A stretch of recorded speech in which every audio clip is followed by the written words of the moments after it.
जबलपुर गांव के जंगल में बबली एक ठेले में गन्ने का जूस बेचा करती थी। उसकी दुकान बहुत अच्छे से चलती थी और गर्मी में तो ग्राहकों की हमेशा से भीड़ लगी रहती थी। बबली सबसे बहुत अच्छे से बात करती थी। ऐसे ही बहुत समय तक काम करते हुए उसने बहुत पैसे कमाए और फिर कालू से शादी कर ली। अपनी सफलता के कारण उसको बहुत घमंड हो गया था और वो गरीब ग्राहकों से बदतमीजी से बात करती थी। बबली दीदी, मुझे 2 ग्लास ताज़ा गन्ने का जूस देना, मैं आपको पैसा कल दे दूंगा। अगर कल पैसे देने हैं तो कल ही जूस पीना। तुम गरीब लोगों की सेवा के लिए दुकान नहीं खोली है मैंने। अरे बबली दीदी, आप ऐसे कैसे बात कर रही है? मैं तो आपका रेगुलर ग्राहक हूँ। देखो बंटी भैया, पैसे रखो और जूस पियो। और हाँ, आज से गर्मी शुरू हो रही है ना, आज से 20 रुपया ग्लास नहीं बल्कि 40 रुपया ग्लास गन्ने का जूस मिलेगा। इस तरह से बबली बहुत घमंड हो चुकी थी। गरीब ग्राहकों से पैसे रखवाती थी,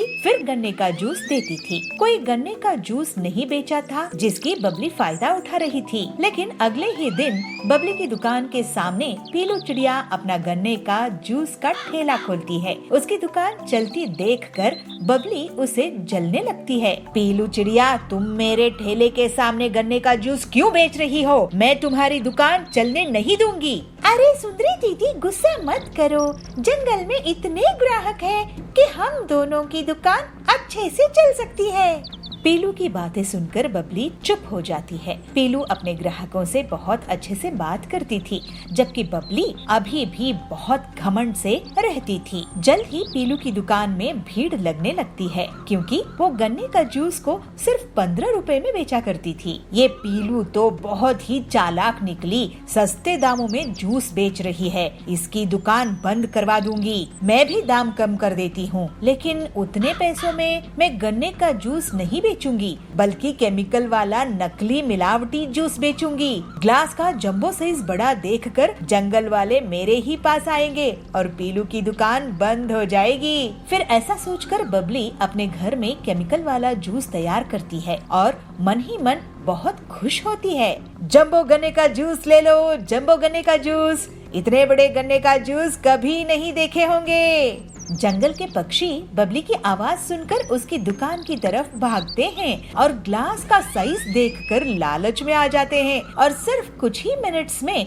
बबली के जंबो गन्ने का जूस बिक जाता है। देखा पीलू चिड़िया, मुझसे पंगा लेने का नतीजा, मैं तुम्हारी दुकान बंद करवा के ही रहूंगी। उसी दिन से पीलू की दुकान में ग्राहकों की कमी होने लगती है और अगले दिन से तो कोई भी उसकी दुकान नहीं जाता है। थोड़े ही दिनों में पीलू को दुकान बंद करने की नौबत आ जाती है। तभी एक दिन डॉक्टर हरिया उसकी दुकान पहुंचते हैं। पेलो, मुझे 1 ग्लास जूस देना। बबली की दुकान में भीड़ है, मुझे लेट हो रहा है, नहीं तो मैं उसी की दुकान में जाता। ये लीजिए डॉक्टर सर। अरे वाह, ये बहुत ताज़ा है। ऐसा करो, तुम मेरे हॉस्पिटल में रोज 20 ग्लास भेज दिया करो मरीज के लिए।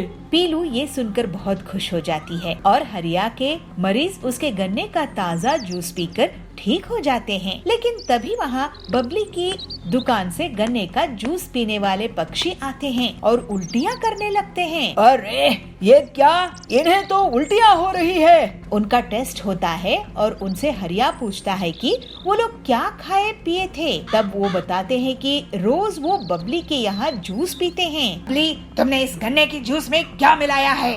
तुम्हें पता है सबको किडनी में स्टोन्स हो गए हैं। इन सब की तबीयत खराब हो गई है तुम्हारी दुकान का गन्ने का जूस पीकर। अरे ये लोग पीलू की दुकान का जूस पिया करते थे। फिर हरिया बताता है कि पीलू की दुकान के जूस से उसके बीमार मरीज ठीक हो गए हैं। इसके पहले बबली कुछ बोल पाती, सभी पक्षी उसको घेर लेते हैं। बबली, तुम हमसे इतना सारा पैसा लेती हो गन्ने के जूस का, लेकिन ये जहर बेच रही हो। वो पीलू कम दाम में भी हमें स्वादिष्ट और सेहतमंद गन्ने का जूस पिलाती है। अब तुम्हें इसका हर्जाना भुगतना होगा। ऐसा कहकर सभी पक्षी बबली को पुलिस के हवाले कर देते हैं। पीलू पूरी ईमानदारी के साथ स्वादिष्ट गन्ने का जूस बेचना जारी रखती है और जंगल वाले उसकी बहुत तारीफ करते हैं। अब जंगल में बस उसी की गन्ने का जूस का दुकान थी। बबली अपने लालच के कारण सजा भुगत रही थी। पीलू और बाकी लोग अब हंसी खुशी रहने लगते हैं। शहर के एक जंगल में पीलू अपने पति बबलू कबूतर के साथ रहा करती थी। वो अपने पति को लंच बॉक्स देकर उसे ऑफिस भेजती है। तभी उसे एक अपने मोटर वाहन से उतरती दिखती है। अरे बबली तू! अरे पीलू तू यहाँ कैसे? बबली, मैं और मेरे पति इस घोंसले में किराए से रहने के लिए आए हैं। अच्छा चल, मैं अब घर के अंदर चलती हूँ। मुझे इतनी देर धूप में रहने की आदत नहीं है। मैं तो एसी में ही रहती हूँ। अच्छा, लेकिन स्कूल में तो तू हमेशा बाहर धूप में ही खेला करती थी। स्कूल की बात अलग थी। अब मैं अमीर घर में शादी होके आई हूँ। मुझे धूप बिल्कुल सूट नहीं करती है। दूसरे दिन पीलू बबली के घर अचार लेकर जाती है। बबली, ये देख, मैं तेरे लिए आम का अचार लेकर आई हूँ। इसे मेरी सास ने बनाया है, वो भी घर में। अरे, ये ऑयली अचार मैं नहीं खाती हूँ पीलू। ये सब गांव में चलता होगा, मेरे यहाँ नहीं। इसे तू वापस ले जा। पीलू उदास होकर कहती है। ओहो बबली, तेरी लाइफस्टाइल तो बहुत बदल गई है। चल ठीक है, मैं अब चलती हूँ। ऐसे कहकर पीलू वापस अपने घर चली जाती है। ऐसे ही कुछ दिनों बाद करवा चौथ का त्योहार आता है। पीलू अपने पति से कहती है, बबलू जी, मैं ये साड़ी करवा चौथ पे पहनूं तो कैसी लगेगी? पीलू, तुम भी क्या सोचती होगी कि कैसा पति मिला है, किराए के घर में रखा है, नई साड़ी भी नहीं दिला सकता। लेकिन क्या करूं, मेरी तनख्वाह इतनी कम है कि महीना पूरा होने के पहले ही सारा पैसा खत्म हो जाता है। काश इस त्योहार में मैं तुम्हें कम से कम एक अच्छी साड़ी दिला पाता। बबलू जी, आपका प्यार ही मेरे लिए असली दौलत है।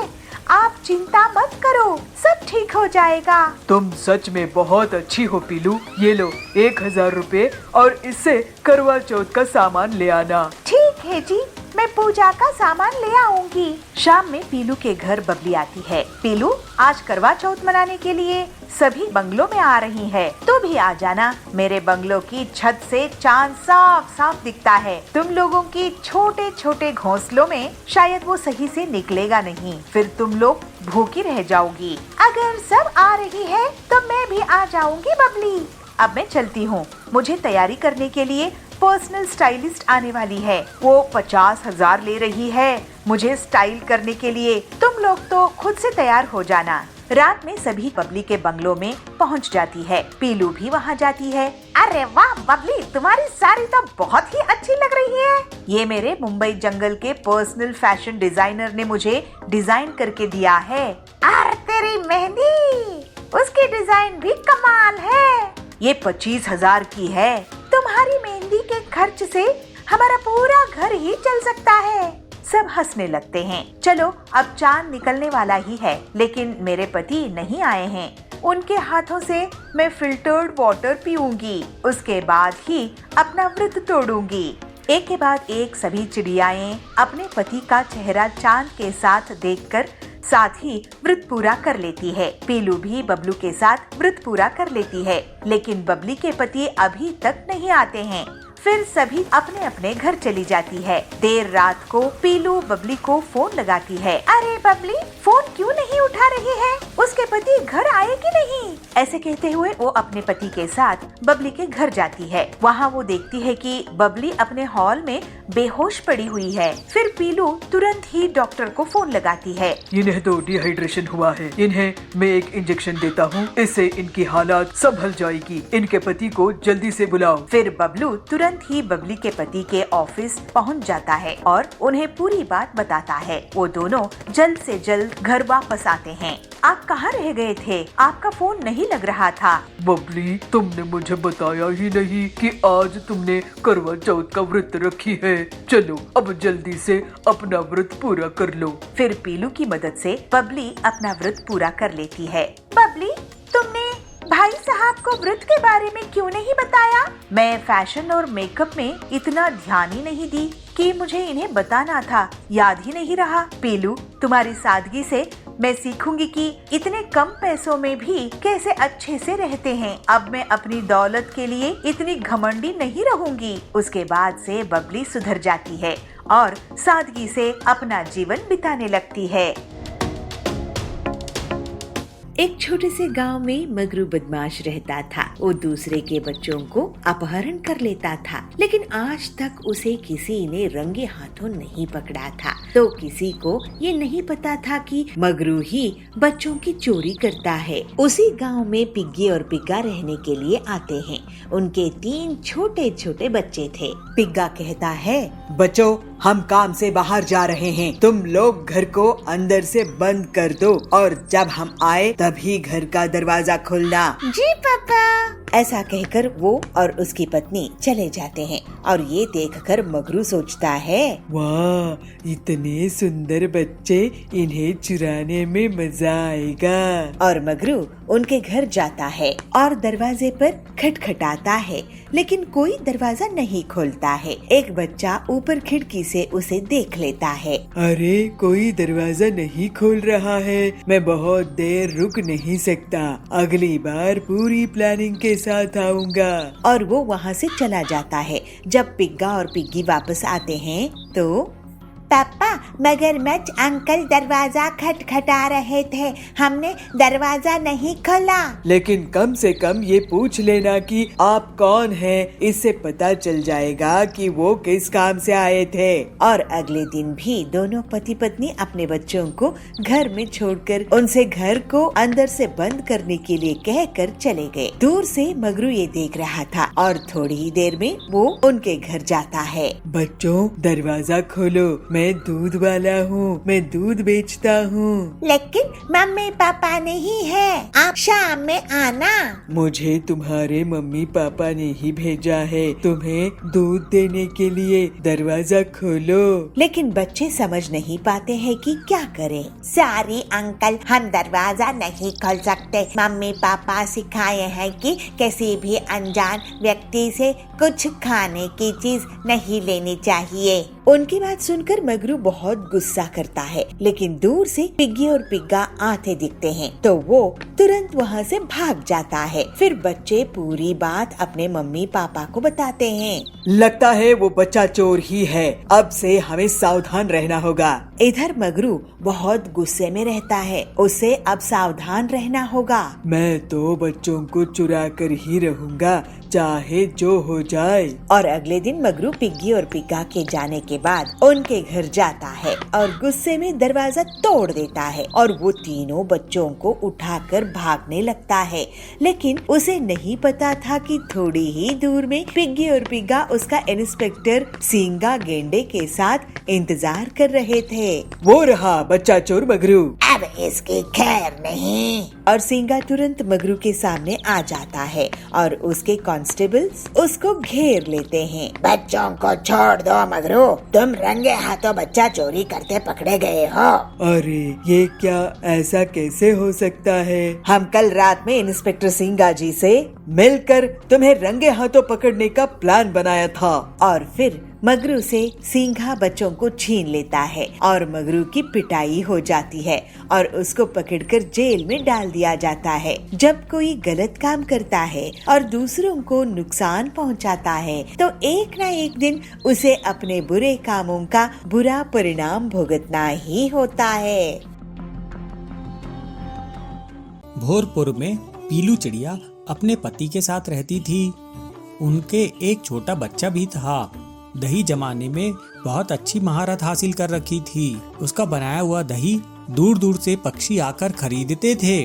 और उसके पति का एक डेयरी फार्म था जिसके दूध से पीलू चिड़िया दही जमाया करती थी। पीलू चिड़िया की कामयाबी से कालू कौवा बहुत चिढ़ता था और वो कुछ न कुछ मौका ढूंढता रहता था जिससे उसका धंधा खराब हो सके, लेकिन अभी तक उसे कोई कामयाबी नहीं मिली थी। काम धंधा बढ़ता देखकर पीलू चिड़िया का पति 2-4 गाय और भैंस और खरीद ले आया। एक बार हरिया तोता उसकी दुकान पर आता है। पीलू बिटिया, तुमने दही का व्यापार करके बहुत अच्छा किया है। ये कालू कौवा जो दही जमाता था वह बहुत ही बकवास होता था, कड़वा होता था।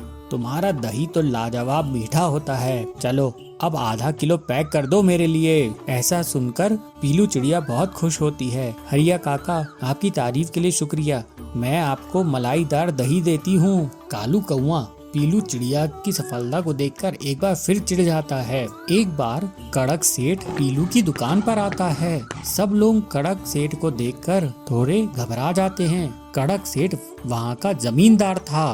पीलू जी, हमने सुना है आपका बनाया हुआ दही बहुत स्वादिष्ट होता है, उसकी लस्सी लाजवाब बनती है। जी मालिक, आपने बहुत सही सुना है। मैं बहुत होशियारी से दही जमाती हूँ, बहुत सावधानी से इसका रख रखाव करती हूँ, इसलिए इस दही का स्वाद बहुत अच्छा होता है। अच्छा ऐसा है तो थोड़ा दही हमें चखाओ। क्यों नहीं, ये लीजिए, ये दही चख के देखिए। कड़क जब पीलू के जमाए हुए दही को चखता है तो वो बहुत खुश होता है। तभी वहाँ पर कालू कौआ आता है और जमींदार की चाटुकारिता करने लगता है। अरे मालिक, आप यहाँ एक बार मेरे जमाए हुए दही को भी चख लीजिए। कड़क जब कालू कौए के जमाए हुए दही को चखता है, थू, अरे इतना कड़वा दही, तुम जाओ यहाँ से, भागो यहाँ से। इससे डरकर कालू कौआ वहाँ से तुरंत भाग जाता है। कड़क पीलू की ओर देखकर कहता है, पीलू जी, हमारे घर में त्योहार है, आप हमें 50 पैकेट दही दीजिएगा। याद रखिए, गड़बड़ नहीं होनी चाहिए, नहीं तो आपकी दुकान बंद करवा देंगे। नहीं मालिक, आपको टॉप क्वालिटी का दही मिलेगा। पीलू चिड़िया खुशी खुशी घर आती है और अपने पति के साथ वो कड़क जी के लिए दही जमाती है। फिर कुछ काम आने के कारण दोनों घर से बाहर जाते हैं। कालू कौआ मौके की तलाश में उनके घर के बाहर ही था। जैसे ही वो देखता है कि दोनों घर से बाहर गए हैं, वो उनके घर में चुपचाप खिड़की से घुस जाता है। उसके हाथ में 2 नींबू होते हैं। हाँ, ये लोग बहुत ज्यादा कामयाब हो रहे हैं। मैं इनको कड़क की नजर में गिरा दूंगा और फिर इनकी दुकान बंद हो जाएगी। फिर देखता हूँ इनके पास पैसे कहाँ से आएंगे। ऐसा कहकर वो नींबू को दही में निचोड़ने लगता है और वहाँ से भाग जाता है। कुछ देर बाद जब पीलू और उसका पति घर लौटते हैं तो वो अपने बच्चे को चखने के लिए दही देते हैं। तू मम्मी पापा, ये दही तो बहुत कड़वा है। आप लोग कब से ऐसा कड़वा दही जमाने लगे? ये सुनकर पीलू और उसका पति घबरा जाते हैं। पीलू सोचती है, हे भगवान, अब कड़क जी तो हमारी दुकान बंद करवा देंगे। ये दही तो पूरी तरह से खराब हो गया है। लेकिन ये दही खराब कैसे हुआ? हम तो इतनी सावधानी से जमा रहे थे, ये तो मीठा होना चाहिए था।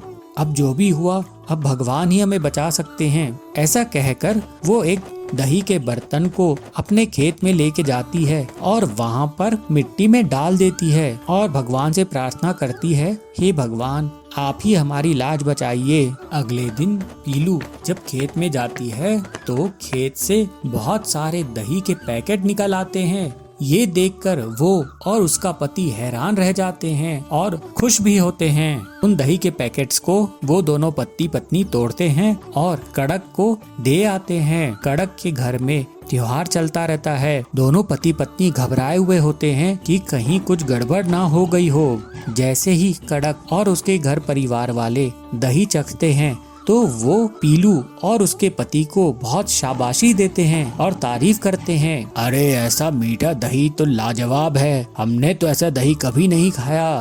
पीलू अपने पति को देखकर मुस्कुराती है। इस तरह से कालू कौए का प्लान फेल हो जाता है और आखिर में उसे अपनी दुकान बंद करके जाना पड़ता है।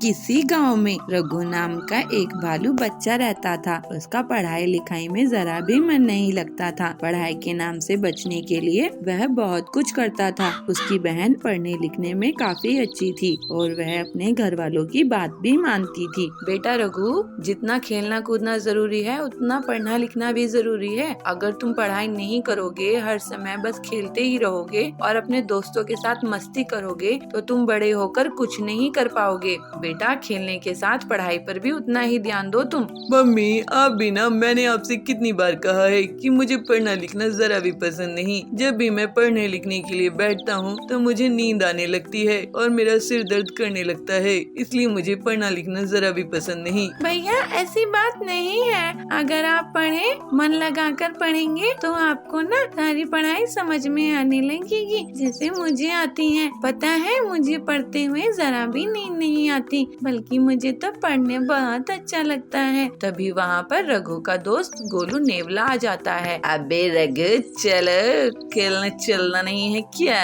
हाँ गोलू रुको, मैं अभी आया। ऐसा कहकर वह अपने दोस्त गोलू के साथ खेलने के लिए चला जाता है और उसकी मासूमन ये देखकर बहुत दुखी होती है। अगले दिन रघु और आरती स्कूल जाते हैं। बच्चों, आज आप सभी के लिए एक बहुत ही अच्छी खबर है। पता है प्रिंसिपल सर ने आप सभी बच्चों के लिए हमारे स्कूल में आज से लाइब्रेरी ओपन करा दी है। आज से आप सभी बच्चे लाइब्रेरी जाकर उसमें बुक्स पढ़ सकते हैं। ये बच्चे सुनकर बहुत खुश हो जाते हैं, मगर रघु को तो इस बात से कोई लेना देना ही नहीं था। मैडम सभी बच्चों को लाइब्रेरी में ले जाती है और सभी बच्चे अब किताब लेकर बैठकर उसे पढ़ने लगते हैं, मगर रघु को इतनी सारी बुक देखकर सर चकराने लगता है। यहाँ तो बस किताब ही किताब है, कुछ खेलने के लिए तो नजर ही नहीं आ रहा। मेरा तो यहाँ पर सर दर्द कर रहा है। तभी वहाँ पर मैडम आ जाती है और रघु से कहती है, बेटा रघु, तुम कोई किताब क्यों नहीं पढ़ रहे हो? चलो मैं तुम्हें एक अच्छी सी बुक देती हूँ जिसे पढ़कर तुम्हें बहुत अच्छा लगेगा। ये लो रघु, हमारे इतिहास से जुड़ी बुक, इसे पढ़ो तुम।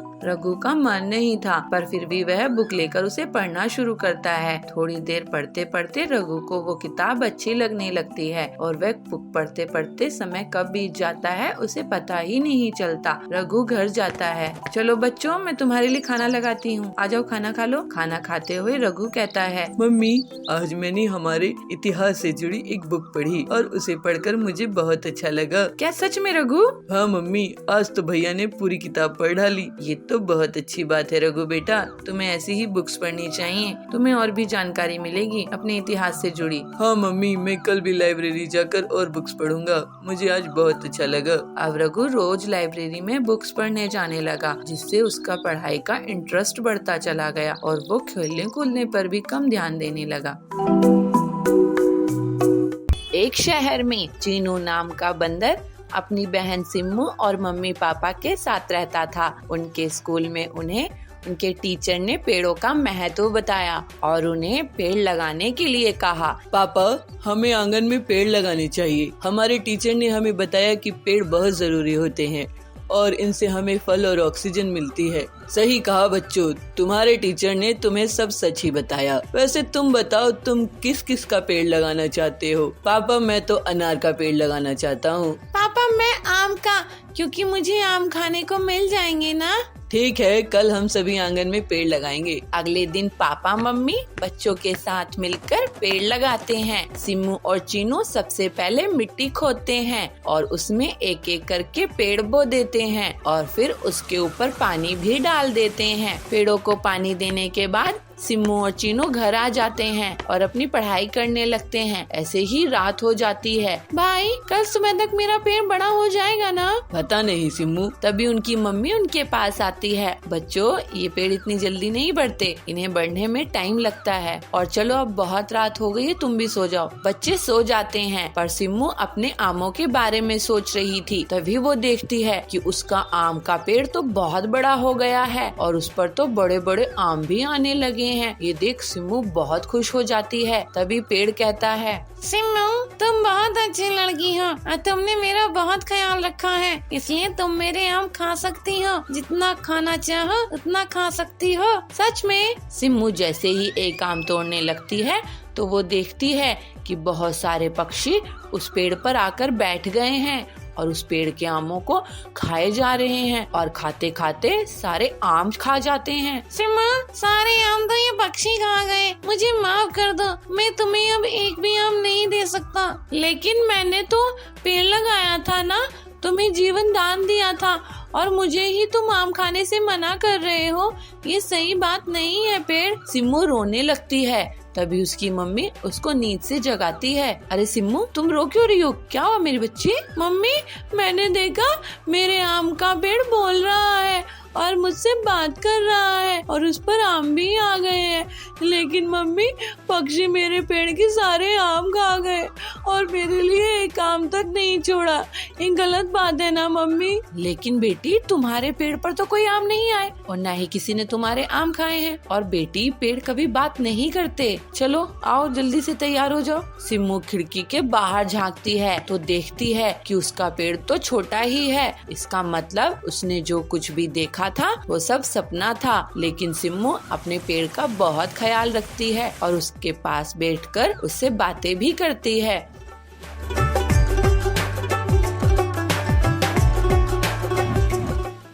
जामपुर गांव के जंगल में पीलू और सुंदरी दो पड़ोसन रहती थी। दोनों बहुत अच्छी सहेलियां थी। पीलू एक सीधी साधी साफ मन की गरीब चिड़िया थी तो सुंदरी एक चालाक और लालची कव्वी थी। दोनों के खेत बगल बगल में थे। एक दिन पीलू का पति बंटी काम से लौट रहा था, तभी उसका एक मोटर कार से एक्सीडेंट हो गया और उसके हाथ पांव टूट गए। पीलू पर घर संभलने का बोझ आ गया था। पीलू अपने पति से कहती है, सुनिए जी, मैं अपने खेत में और ज्यादा मेहनत करूंगी और जो भी कमाई होगी उससे मैं आपका इलाज कराऊंगी। तो बंटी कहता है, पीलू मैं तुम पर बोझ नहीं बनना चाहता। भगवान करे मैं जल्दी से ठीक हो जाऊं। एक बार दोनों सहेलियों ने मक्के की खेती की। पीलू को सुंदरी से ज्यादा फसल आई। सुंदरी इस बात से मन ही मन जलने लगी। पीलू को मक्के की बहुत अच्छी फसल हुई है, मुझे इसकी फसल को नष्ट करने का कोई रास्ता निकालना होगा, ऐसे सुंदरी सोचती है। फिर एक दिन सुंदरी पीलू के पास जाती है और उससे कहती है, पीलू मैं तेरे लिए ये साधु महात्मा से वरदान में बीज लेके आई हूँ। ये बीज अगर तू अपने खेत में बो देगी तो तुझे 10 गुना ज्यादा फायदे वाली फसल होगी। पीलू कहती है, अरे वाह सुंदरी बहन, तुम कितने साफ दिल की हो। तुम्हें जो साधु महात्मा से जादुई बीज मिले थे वो तुम मुझे दे रही हो। तो सुंदरी बोलती है, हाँ बहन, क्या है ना, तुम बहुत ईमानदारी से अपनी खेत का ख्याल रखती हो और तुम्हें भाई साहब की सेहत का ख्याल भी रखना है, तो इसलिए ये बीज मैं तुम्हें दे रही हूँ। कुछ दिनों बाद पीलू अपने खेत में सुंदरी के दिए हुए बीज बोने लगती है और सुंदरी ये देख के बहुत खुश होती है। पीलू रोज अपने खेत में पानी देती है, लेकिन बहुत दिन बीतने के बाद भी उसके खेत में फसल नहीं उगती। पीलू सुंदरी से कहती है, अरे सुंदरी बहन, तुमने जो साधु महात्मा के बीज मुझे दिए थे उसमें से तो फसल उग ही नहीं रही है, लेकिन तुम्हारी खेत की फसल तो बहुत तेजी से बढ़ रही है। तो सुंदरी कहती है, तुम फिक्र मत करो पीलू, ये बीज बेकार नहीं जाएंगे। ऐसे ही कुछ दिन और बीत जाते हैं, लेकिन पीलू के खेत में कोई फसल नहीं आती है। हाय, मैं तो लुट गई, बर्बाद हो गई। मुझ गरीब के खेत में इस बार कोई फसल नहीं होगी। अब मैं इनका इलाज कैसे करवाऊंगी, घर का खर्च कैसे चलाऊंगी। लगता है ये खेत अब बेचना पड़ेगा। तो बंटी कहता है, पीलू इतनी दुखी मत हो, हम अपना खेत नहीं बेचेंगे, चाहे जो हो जाए। तुम मुझे वो बीज दिखाओ, मैं शायद कुछ मदद कर सकूं। पीलू बीज दिखाती है। ये देखिए जी, ये है वो बीज। तो बंटी बोलता है, अरे ये बीज नहीं है पीलू, ये मछली के अंडे हैं। सुंदरी ने हमारे साथ चालाकी की है। अब मैं तुम्हें एक आइडिया देता हूँ। बंटी पीलू के कान में कुछ कहता है और फिर पीलू मछली की दुकान में जाकर बहुत सारी मछलियाँ ले आती है।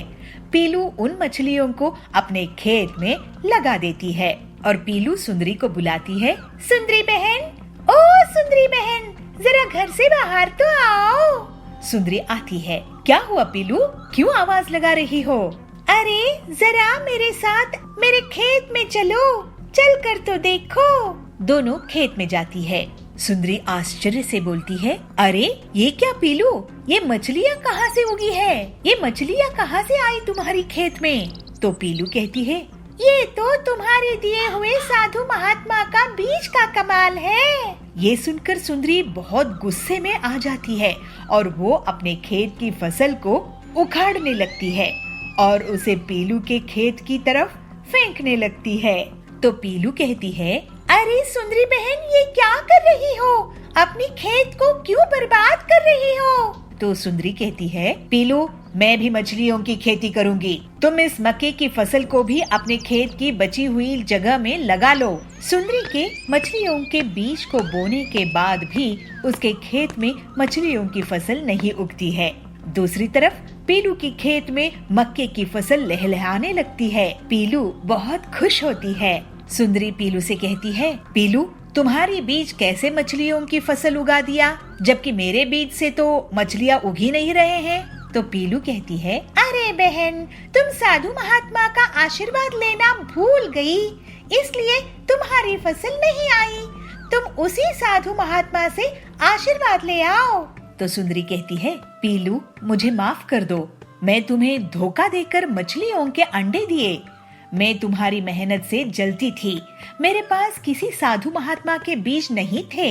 तो पीलू कहती है, सुंदरी तुम्हें ऐसा नहीं करना चाहिए था, मेरे पति की जान खतरे में है। तो सुंदरी कहती है, मुझे माफ कर दो बहन, अब मैं ऐसा कभी नहीं करूंगी। पीलू बोलती है, मुझे खुशी है कि तुम सही समय पर सुधर गई।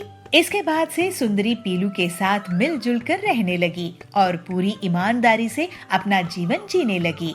इस तरह से पीलू भी अपने पति का अच्छे से इलाज कराकर उसके साथ हंसी खुशी रहने लगी।